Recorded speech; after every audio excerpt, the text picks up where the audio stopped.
Bueno, ni naiz Daniel Carballo Ostolaza, Zumaiarra, eta naiz arkitektua lanbidez, eta pelotaria eta marrazkilaria afizioz.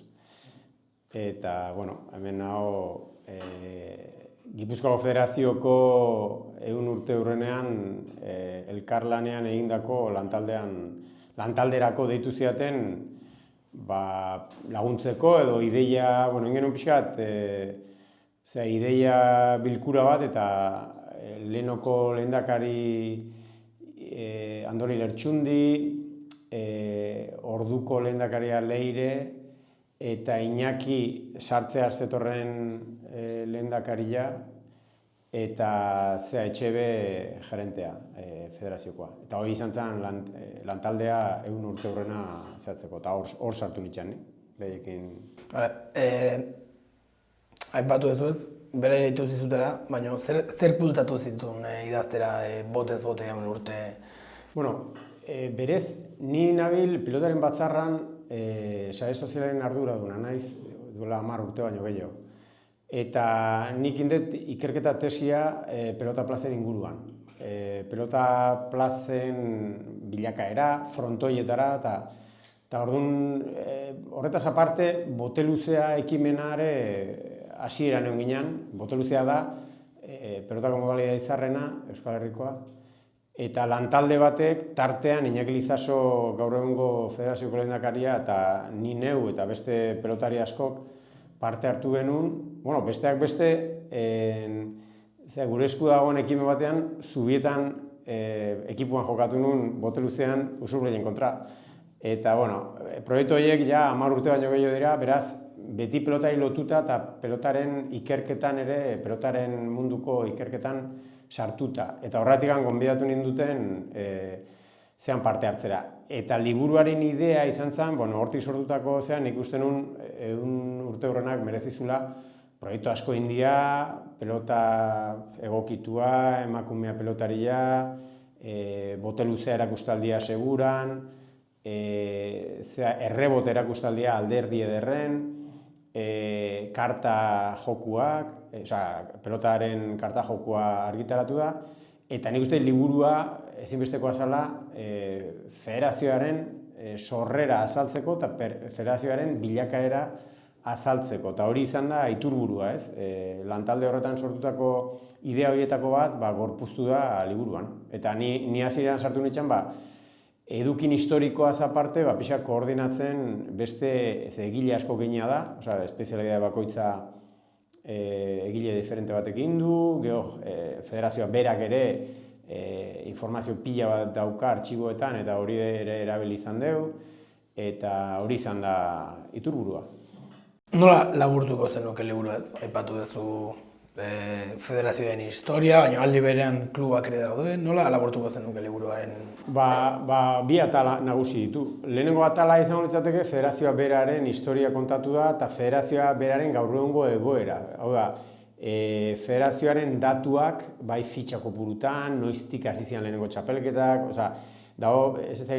federazio beraren funtzionamenduaren informazio asko dago, federazioaren historia eta presidente batzuren garai desberdinetan egon dian eta pixkat bilakaera, hau kontuan izan behar da, Gerra Zibila baino lehenagotik hasi zela, Gerra Zibilak dena baldintzatu zuen eta Gerra Zibilan ondorengo beste federazio bat dagoela, eta hori dana islatzen da.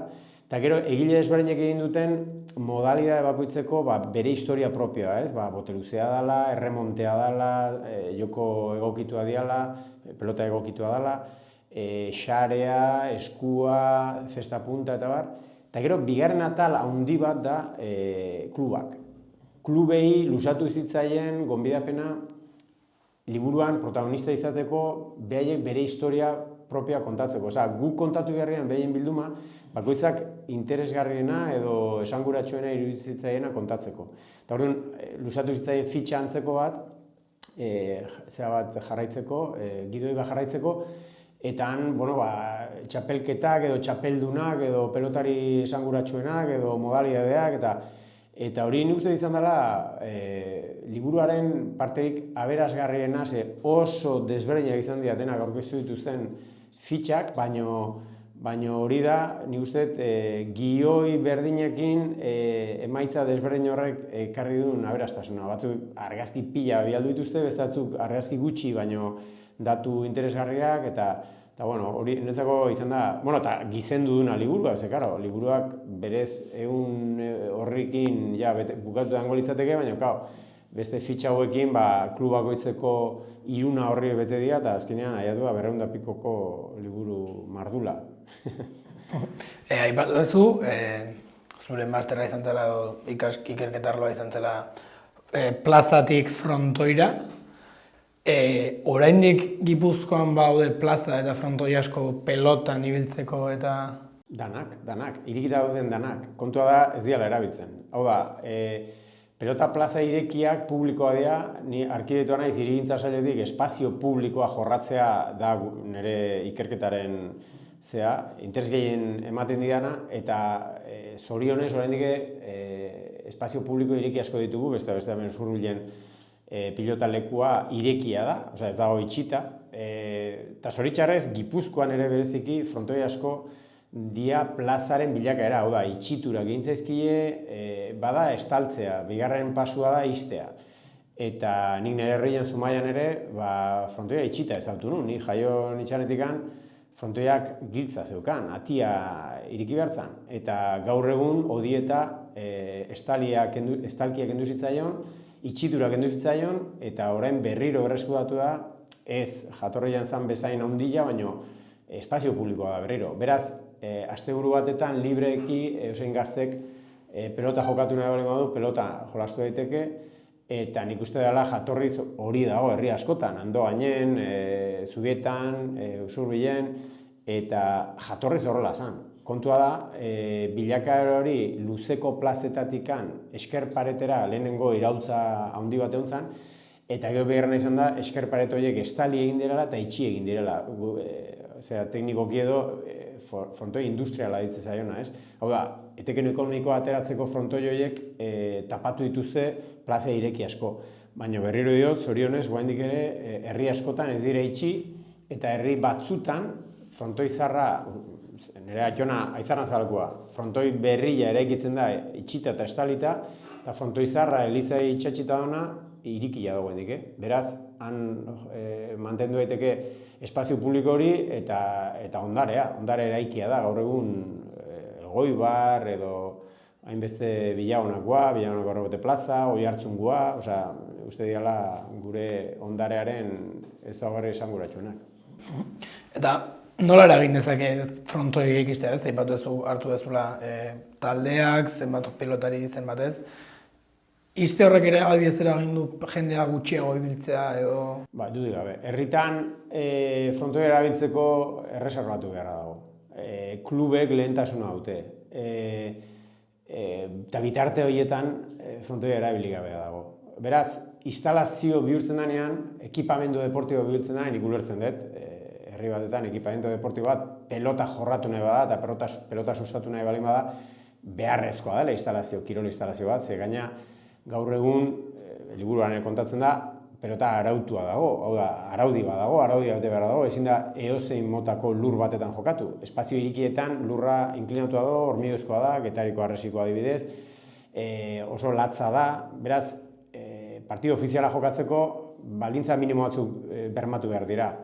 Baina, karo, hori kontraesan bat zehatzen da, ezin edozeinek nahi duen ordutan frontoia erabili ezin hori, ez? Horrek mugatzen du asko, nik larun bat eguerdi batetan semeak hartu eta frontoira joan nahi gabe Zubieta bai joan naiteke, bai frontoira eta bai plazara, irikiak dielako, baino beste herritan ez. Beste herritan kantxeroari edo udalari erreserba egin behar diot, aurretikan, ordaindu behar da gehienetan, eta hori da oztopo bat, ez? Zumaian gertatu dana, egon geha urte asko frontoi itxi batetan, da frontoi berria eraiki denean, frontoi zarra iriki eginda. Eta horrek irikitzea izu baita aukera, frontoi berrian kompetiziorako erabiltzen da, eta herriko frontoia aixi aldirako. Eta nik uste, jatorriz horrela sortu dian plaza horiek mantendu behar dutela bi espazio horiek. Iparraldean hori ohikoagoa da. Iparraldean plaza zarra mantentzen da, errebote plaza berri batean behar bada egiten da, baina zarra aldatu gabe, eta trinketa batean behar bada egiten da, baina bestean mantenduta. Oda, dena hemen Gipuzkoan eta Bizkaian eraldatu egin ditugu espazioak eta itxi egin ditugu, eta nik uste dut hori dela pixkat kirolari kalte egiten dion zea bat, ez? Horma beharra da. Futbolean jolasteko plaza libre batean jolastu zaitezke, baina pelotan jolasteko horma behar duzu. Ez ditut izango barrebotean jokatzeko, baina eskerparetan jokatzeko bi horma behar dituzu. Beraz, hori ez da edozein lekutan bilatzen. Eta leku askotan dituzu, debekatua paretan kontra jokatzea pelotan, ez? Frontoi beharko zenuke, frontoi iriki bat eta frontoi publiko bat. Nik uste horrek laguntzen dula, ez?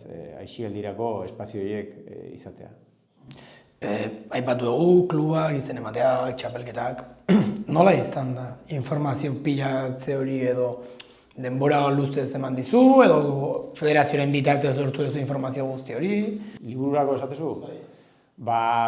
Bietatik, zeukan bilduta federazioak lan asko, hau da, artxibotako informazio asko zeukaten klasifikatuta, ordenatuta, eta gero Koldo Mitxelaneko artxiboategia erabili da, nik ikerketatik jaban euskan plaza asko identifikatuta, gutxi eraberako zea bat banekan, pelotaren historiaren laburpen bat baneukan egituratuta, eta kuriosoena izan da, Federazio Internazionala baino sorrera lehenagokoa da, Gipuzkoakoa, eta Nafarrokoa, 1925koak, eta hori izan da niretzako parterik interesgarrena, ez? Nik ezautzen nuen historia horrekin gehiago sakon murgildu nahitzela, eta personak aztertzen, persona sortzaileek edo talde horiek aztertzen, deskurritzen dezula zea pila bat, ez? Kuriosidade pila bat, ez? Nola sortzen den Argentinan Federazio Internazionala, baina tartean ez daude, ez Gipuzkoarrak, ez Bizkaitarrak, baina haien izenean iparraldeko presidenteak sinatzen du. Hau da, hegoaldeko federazioen izenean ja sortuta egon dare. Hau da, Frantzikoa 1921 sortzen da, 1929an internazionala sortzea, baina ordurako 25ean eta 26ean Gipuzkoa da Bizkaia sortzen dira. Eta arraroa da, sorrera hartan ez egotea, Gipuzkoarrak eta Bizkaitarrak, diktadura, Primo de Riveran diktaduran zegoen, euskal mugimendu horiek ere, atzerrean egotea ere, ulertzekoa da, hemen agian debekatua egongo zirelako, testu inguru hori ere pixka da aztertu da, eta gero Federazio Internazionala sortzen denean, iparraldean, 1930ean, hor ja, lehendakari orde Gipuzkoako Federazioko lehendakaria dago. Beraz, hor sartzen da ja, hor ulertzen da, esatezu, hegoaldeko lehenengo federazioa izan da, nola ez dira Argentinan egon horiek, ez? Testu inguru politikoak ere eragina izan zuelako. Informazioa biltzeaz gai eta koordinatzeaz gai ere, aipatuzu, ilustrazioak egin dituzula, ez? Nola izan da proiektu guztia, ez? Ilustrazioak, informazio bilketa, koordinazioa, nola izan da zuretzat hau guztia? Hori kartak egin dator. Kartak sortzea, nik aspaldinekan ideia zea bat, ideia edo ilusio bat zan, naipe kartak pelotako jokoetara zehatzea, ez? Egokitzia. Pelotaren unibersoa ulertzeko ere balio duna. Alde batetik jokuak, txapelketak, espazioak, eta horian esplikatzeko niri naipeak lau ataletan azalduta eta horretarako egin ditut marrazkiak. Orduan, hori izan da pixka sorpresa, ze ilustratzaileak erabili egin ditu. Ilustratzaileak aipatu zin, gustatu ditezkiola marrazkiek eta niri ezer esan gabe sartu ditu ilustrazioa. Beraz, kartetako egindako lana aprobetxatua libururako, eta nik uste nahiko kurioso gelditu dela. Baina karta jokoen ere izan zen nahiko sorpresa, federazioak ongi hartu zuen ideia hori, opari bezala eskaintzeko tarla.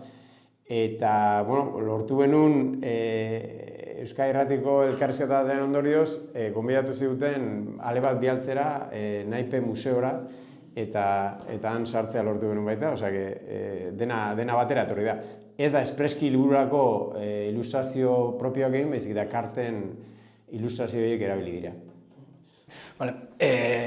Gipuzkoako herri askoren klubak agertzen dira. Herri guztiek izan dute, Gipuzkoako herri guztiek izan dute noizbait pilota kluba, edo? Ez, eta bai. Batzu desagertu dira, sortzaile haietako asko klubaiek batzuk ez daude, eta beste batzu mantendu dira, Añorga adibidez zarrenetakoa, eta beste herri askore oso aintzindaria dira.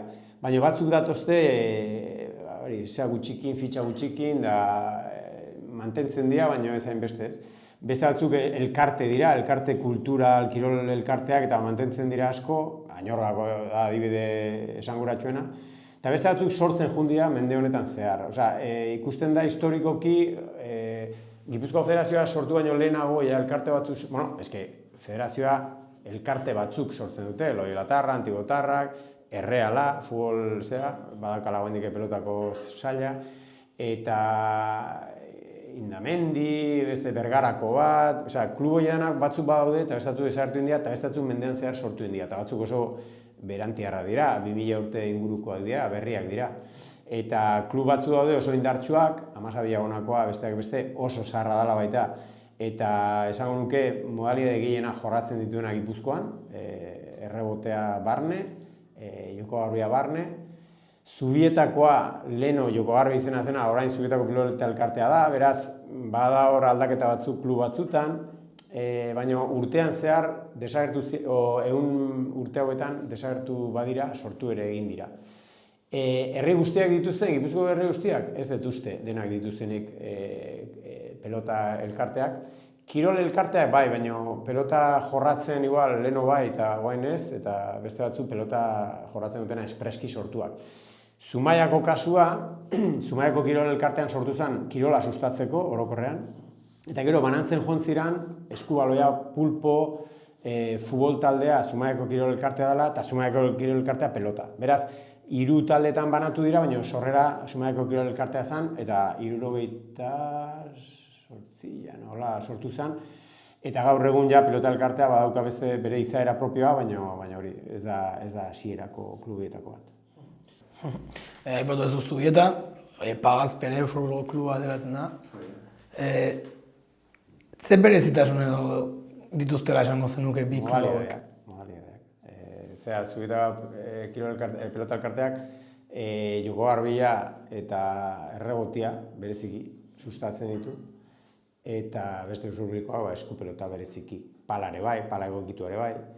Behi egin gute ni baino gehiago, ni Zumaiarra naiz, ni Zumaiako kluba gehiago sautzen dut, baina Oiartzun ere antzeko gertatzen da, Txost eta Oiarpe. Nola Oiarpe? Kontua da, batek frontoia jorratzen du, bai pala eta, Txostek pala jokatzen du frontoian, eta errebotia plazan, eta besteak, Oiarpe uste dela, jokatzen du eskerpareta eskupelotan. Beraz, pena da, pena ematen ditena da, pelota elkarteek modalidadeak gutxitzea edo modalidadea bereiztea ulerkorra gazteek bat eskatzen dutelako, bestea baino gehiago ez, eta instalazioak mugatzen dulako modalidade guztiak ezin jokatzea ez.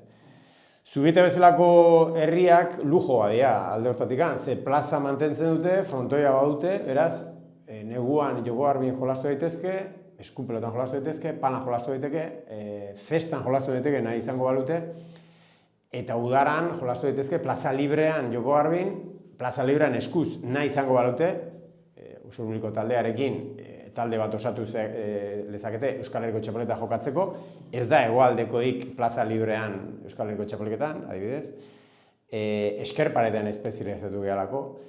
Iparraldean ohikoagoa da pelotariak modalidade bat baino gehiago jorratzea, neguan da udaran. Xaren ibiltzen diana neguan udaran jokoa ibiltzen dira, errebotean ibiltzen dira, hemen eskuzkoa eskuz bakarrik ibiltzen da, pala bakarrik ibiltzen da, eta zesta bakarrik ibiltzen da. Beraz, hori arraro egite zait, nik horrela esautu eta hau egoaldea, baina iparraldekoak ikusita, inbiri pixkat ematen du nola jorratzituzten modalidade gehiago.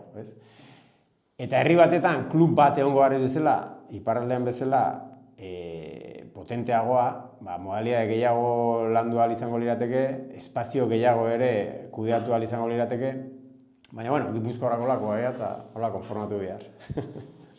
Bale, nire aldetik, listo. Ezer zehozio gaitu nahi duzu, ez? Ez, eskerrak eman. Azkenean, hau, lehen osan dizudan bezala, auzolanean egindako lan bat izan da federazioaren urteurrena ospatzeko, Eta, bueno, gure lanak eman dizkigu, baino ni uste gero sortzen dizun poza edo jendeari jendeak harrera izan duen, are handiagoa da, ez. Hau enpresa bati enkargatu bazen egotzen berdinateako. Ze personen ikutua, personen eskulana etzan igertuko. Eta hemen hor parte hartu duten guztia pelotakin eta Gipuzkoako pelotakin zer ikusia izan dute. Eta nik uste hori dela balioan jarri dena bereziki. Eskerrik asko.